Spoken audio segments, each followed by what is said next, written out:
Southern Earth Sciences Incorporated, the company that brought cone penetrometer testing to the central Gulf Coast, has now made a quantum leap ahead in geological subsurface testing. Southern Earth has added 3 new tools to their cone penetrometer testing program. These include digital cone, visual cone, and piezometer, or micro-well capabilities.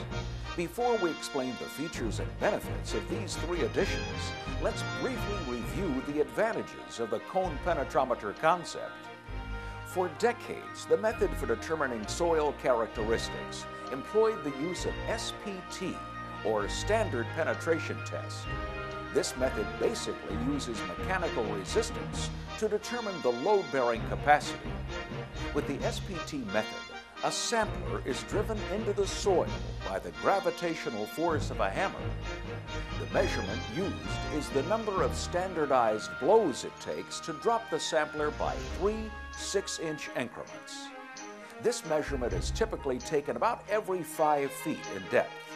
It's a slow, labor-intensive process because the sampler must be removed, the hole bored another 5 feet deep, the borehole tool removed, and the sampler returned back into the hole for another 18-inch sample. This process is repeated to the required depth. This SPT method is sometimes used in conjunction with cone penetrometer testing, and in a few situations, SPT is still the preferred test method. However, Southern Earth Sciences cone penetrometer has become the predominant method of choice along the Gulf Coast because of its speed, accuracy, and lower costs. Cone penetrometer testing, or CPT, permits Southern Earth's engineers and geologists to gather more data per hole at a reduced cost to customers. With the newer CPT method introduced into the U.S. in the late 1970s, a cone-shaped probe is pushed into the ground under thousands of pounds of hydraulic force. Data gathered in the cone is sent to an onboard computer where it is converted to applicable information such as soil type, equivalent SPT, phi, undrained shear strength, and pore water pressure. Unlike the SPT method, which provides data at a periodic interval, usually every 5 feet, the cone sends continuous data over the entire depth of the test, or sounding as it is called.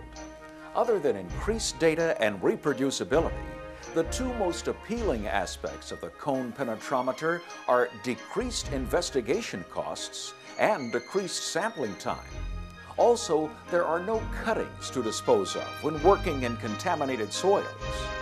Several area departments of transportation, including Georgia, Louisiana, Mississippi, Alabama, and Florida, have adopted cone penetrometer testing as part of their bridge and highway design program. In most of these states, university research with the cone has also been extensive. Southern Earth Sciences' original cone was an analog version that used individual conductors to transmit data from the cone to the computer. Although state-of-the-art at the time of purchase, the analog cone was limited as to the number of measurements it could send to the computer. The small inside diameter of the rods physically constrained the number of conductors that it could contain.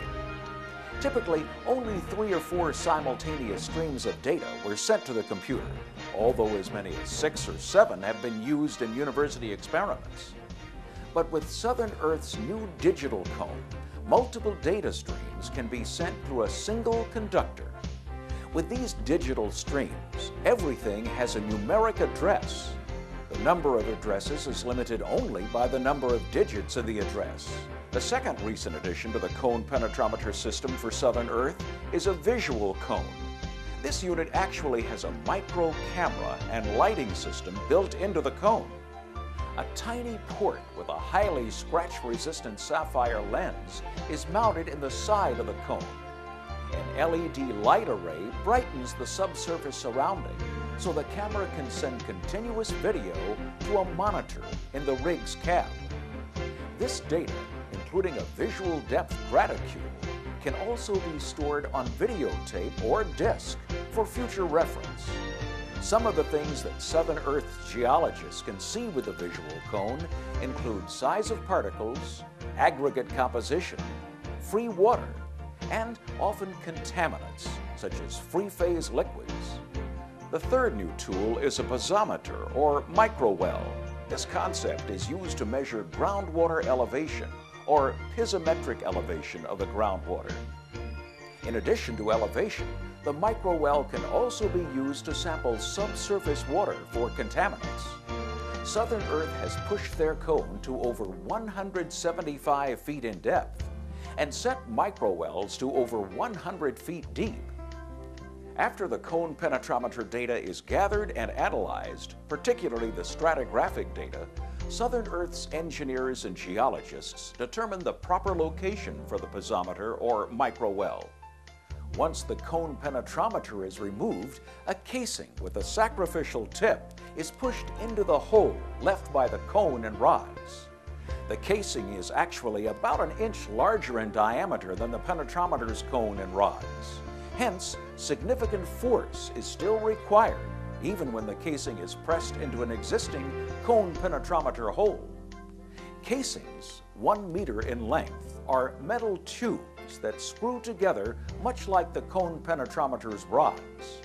After the casing is set, a PVC pipe is placed inside sections until it reaches the bottom of the cased hole. The PVC is threaded together, so no chemicals are used that might contaminate samples. Once the PVC is in place, the metal casing is removed.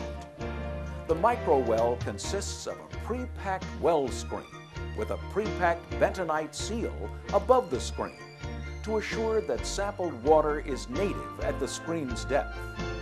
The screen allows water and liquid contaminants to enter the microwell while blocking larger particles, such as sand and gravel, that might fill up part of the well's cavity. Above the screen, the bentonite seal will expand when wetted to close off the sampling area to any foreign material that might fall from above. If the project conditions warrant, the annulus around the PVC pipe can be grouted from the bentonite seal to the ground surface. This guarantees that surface contaminants will not reach the sampling area. Once the microwell has been installed, groundwater depths can be measured and samples taken as often as prescribed. Southern Earth Sciences cone penetrometer rig, built by Hogan Togler Incorporated in Columbia, Maryland, is mounted on a tracked vehicle that can maneuver on steep inclines, beach sands, muddy and swampy surfaces, as well as all the places a typical SPT rig could go. Southern Earth Sciences Incorporated is a 25-year-old leading-edge geotechnical, engineering, materials testing, and environmental consulting firm with registered engineers, geologists, and environmental scientists trained in every applicable aspect of the related industry. For more information on cone penetrometer testing, including their new microwell and visual cone capabilities, call Southern Earth Sciences Incorporated. Their engineers are eager to discuss cone penetrometer testing with you.